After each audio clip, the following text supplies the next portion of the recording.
there's two of them side by side, and this one's just starting to open the flowers. You can see they're opening up their long tendrils that open into pieces like that. They're kind of interesting.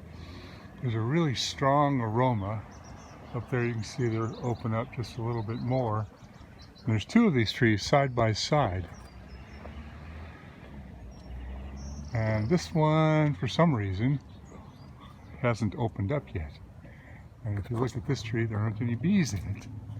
So, well, there's one. There's a few little bits that are starting to open.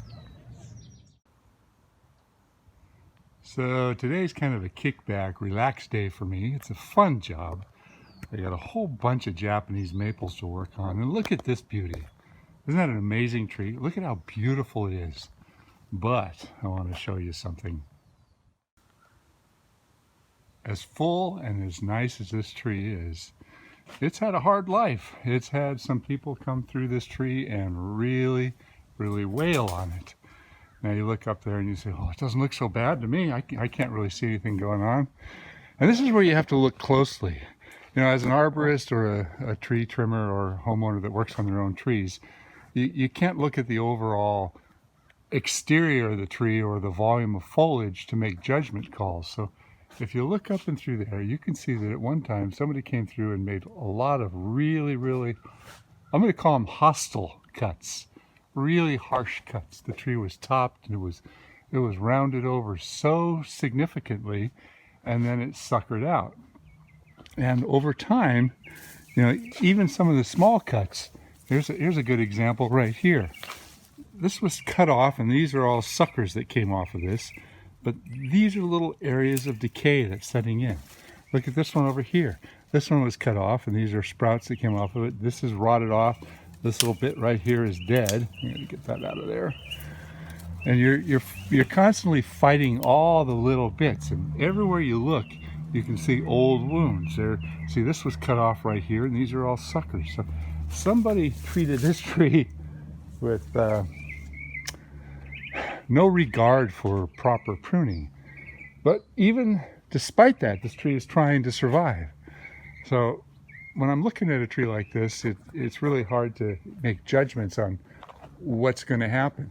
On the positive side, I don't see, you know, too much dieback in here. I see that they've got an irrigation system, and they probably, you know, keep it watered. I'm assuming that the neighbors also keep their side watered. So my job today is really pretty basic. I'm just going to go through and take out all the dead bits, and I'm not going to do any reduction. I'm not going to do, there's going to be hardly any green foliage taken out of this at all. But I mean, old wounds like this was all taken off at one time because it was rubbing on the fence. And it's all cumulative, everything that happens to a tree. If you look way up and through there, let's see if we can zoom in on that. You can see that top cut is rotting all the way down and through. And everywhere you look, these old cuts, they end up drying out. So my point is that when somebody does this to a tree, it's irreversible. You can't go in there and say, oh, it's, you know, it'll grow back, it's like a haircut. Because even though these wounds, they get absorbed, they call it compartmentalization. That's where it goes up and around the wound. It doesn't heal. It surrounds it, and new tissue can carry on. But the areas of decay are areas of decay and weakness. So at this point, I'm going to do the best I can with what I've got to work with. And hopefully this tree will continue to be the asset that it is for this backyard. Now look at this beautiful tree. This is a Hollywood juniper. I mean, the character in this trunk is just magnificent.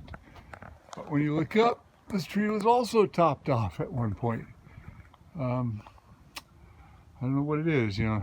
Oftentimes it's gardeners trying to do the best they can do, or people not knowing what's right or what's wrong. But isn't that beautiful? I mean, look at that. It's like a sculpture. They've also got a Myers lemon in the backyard, and their lemon tree's not doing too well. It should be quite a bit fuller. the foliage isn't quite green enough. You know, the lemon trees and a lot of the citrus have got kind of a yellow green, but that's too yellow, and this is getting closer to right. And you can tell a lot by looking at the leaves, and if you see little bits of yellow poking out, kind of like this one right here, you know something's wrong. And you've got to be very careful, because a lot of things will cause that kind of a symptom. You know, people will say, oh, you got to fertilize the tree. Well, possibly. It might need iron. It's also possible that maybe this tree was overwatered. You know, you can't really look at something like this and deduce exactly what's going on. So let's look at the base of the tree. I always have to look at the base of a tree to try to figure out what's happening. Well, look at this. This is a mess. This whole limb right here is completely rotted out. There's not a whole lot to it, but that tells me that possibly frost damage. You know, this is a tree that's very sensitive to the frost. There's some old wounds. There's a big dried out decayed spot. Look at this decayed spot right here. So that's causing some, you know, and a lot of times you have to look at the decayed spots, and this is a flesh cut, and here's a rotten spot up here.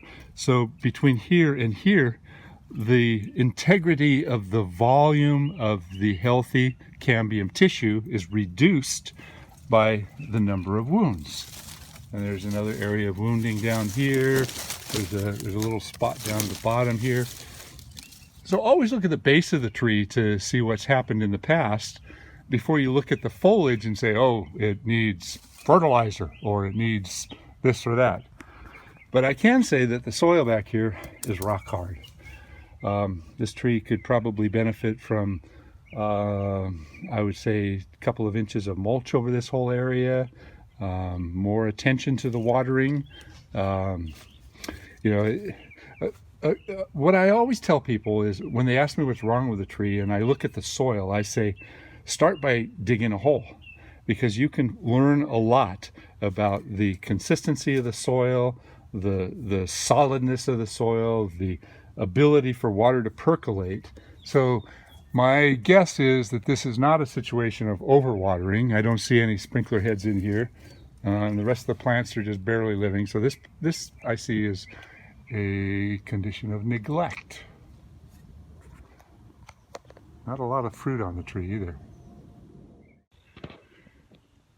You know, this is a very relaxed job for me. I'm enjoying, you know, working. Most of the stuff I'm doing is from the ground, but you know, I'm about 10 feet off the ground in this Japanese maple right now.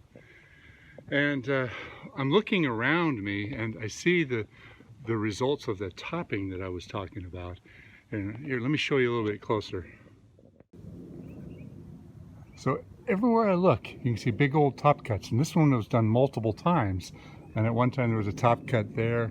And look at the decay setting, and it's trying to encapsulate the wounds, but you know, you can see evidence of sun scald. You can see old wounds here. Every single part of this tree has suffered the insult of being so harshly pruned. So clearly whoever did this had no clue what they were doing. And a lot of times it's the fact that these trees will sprout out and continue to live that gives people the impression that it's the right thing to do. They say, look at this, look at how well it recovered. And just the word recover, you know, that's a real misnomer. That's not the truth.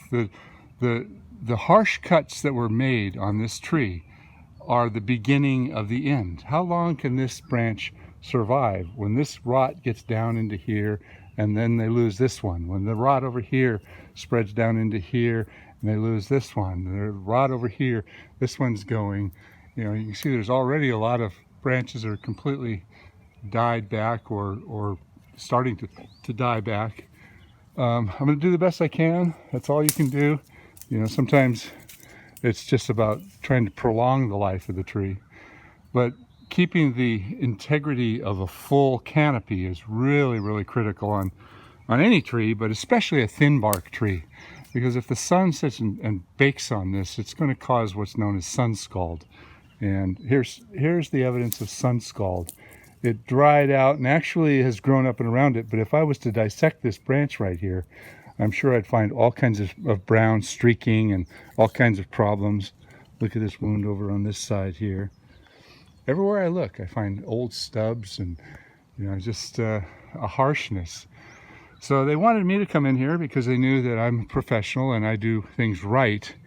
But I hate it when I'm dealing with a tree that was abused and trimmed wrong for so many times and people expect me to fix it. I can make it better. I can get the dead wood out and hopefully prolong the life of the tree, but I can't fix it. I really can't fix it. Look at this one here. This is all dried out. It's got bugs in there. This whole branch is dead. Oh, and look, it's dried out into this area. And the decay from here and here. That means that this is the next one to go. And then if this goes, this whole section, there will be a big hole in the middle of the top of this tree. It's accumulative. Look at this, you can see. This is evidence of sun scald that's actually trying to absorb it. This is sun scald. Look at the sun scald area up there from when it was harshly opened up. So learn how to read a tree. Learn how to read the damage. Read all the wounds and all the things that have happened to the past. And that'll help you to make better, proper decisions. So now that I'm up in the tree, I can see that the neighbors have a nice big green lawn. And it looks like they water a lot, which is a big part of the reason that this tree is doing as well as it is. Yeah, this decay is frighteningly extensive up here. And I'm seeing so much evidence of when they topped the tree, it was exposed to the sun and everything dried out. They call that sun scald. Yeah. And everywhere I'm looking. He just took oh, that must have just killed you. Yeah, I did. But I didn't know any better. I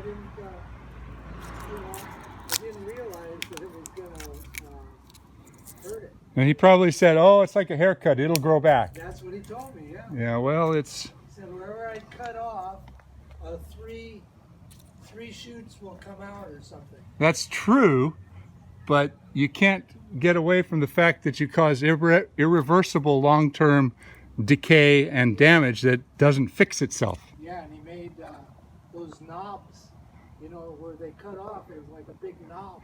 It looks like it was done multiple times that way. Yeah, he was my gardener, so I had him for quite a while, and finally got rid of him. Yeah. He was an alcoholic. Well, that says a lot right there. Yeah. On the same job, they had sadly, a nice little flowering cherry that had died. And you can see that it was root bound. All the roots had actually rotted off. This was the only one that was of any significance. And I'm guessing it was also an area, they had a sprinkler right on top of it, so it was staying wet all the time. A lot of times people use these, I call them spaghetti piping, where they put the piping all through the yard and they'll run an extension over and they'll put it right on the plant. And here's where it came out of, and you can see they had an emitter right there on the plant. And really what you want to do is you want to water the extremities of where the absorbing roots are, not the trunk. So if the trunk is wet all the time, then you're going to end up with all kinds of root problems, root rot, and in this case they lost their tree. And then finally I trimmed the purple leaf Japanese maple, and the client was asking me, why isn't this tree doing as well as some of the others? So I dug away some of the ground cover and I looked at the base of the tree, and you had to get down and look really close. And if you look in here, you can see that there's a root that's girdling all the way around, and it's actually pinching it off, and it goes all the way over this side. So this entire root system, the trunk of this tree, is being strangled by its own roots. And he says, well, what causes that? And there's only one thing that causes that. The tree was in the pot for too long when it went in the ground, and the roots continued to wrap around, and as everything expanded, these guys had no place to go. But you can imagine when the tree was young, you know, everything went in circles around the inside of the pot. Now, when you plant a tree that is root bound like that, you've got to try and break stuff out, and sometimes you've got to get rid of some of the roots that are causing the problems. And you can avoid this. And had this been looked at when it was a tiny little plant, they could have been little snips, but now it's embedded in the trunk. So there's not a lot you can do about it. You know, I've actually seen people go in there and take chisels and try and chisel all that stuff out, and then they pull it out and they end up ripping the bark off of this because they've actually merged together, and they cause more problems than solutions. So when you have a girdling situation, you know, if it's an easy thing to remedy, do it. If it gets to a point like this, you could actually make things worse. Being right in the front of their house, this is an important tree to them. So I said, well, it is what it is. That's kind of a mantra a lot of times. It is what it is. We've got another really beautiful Hollywood juniper here. These old Hollywood junipers sometimes grow with such character. They almost look like they came from a, I don't know, some storybook or something. The way they grow is just beautiful. And from the lumber from these trees is actually extraordinary too. If you ever get an opportunity to turn a bowl from this stuff or get some lumber, it's really hard to come by because, you know, clearly you don't have any straight logs. But even some of these really radically altered pieces, the smell is very much like incense cedar, very, very strong, deep red, almost a purple color. It's deeper than red cedar or incense cedar, and just magnificent wood. Once again, this tree has been obliterated by the gardeners. So I'm completely done with this tree. I got 90% of all the large dead wood out. There's just little tiny bits everywhere, which would take me a few more hours to go up there with hand pruners and get out. It's really not necessary. This is all that I took out of the tree. You can see there's very little greenery that came out. Some of that greenery came from the shrub over there. I did open up the inside. Aesthetically, I always try to open up the inside so that people can really enjoy looking up into the tree. You know, there's a lot of controversy about, you know, leaving inside foliage or taking it out. You know, aesthetically, I feel that it's a good thing to do. And some people say, oh, I'm lion's tailing it. You know, okay, well, I'm dealing with a top tree that's been butchered its whole life. I'm doing the best I can with what I've got to work with. They did say they wanted to leave this lower foliage and everything in the back there so they can keep their privacy between the 2 yards. And I've got one of these dumpster bins that I'm going to try and get everything into. I got that much and about 5 times that much out front.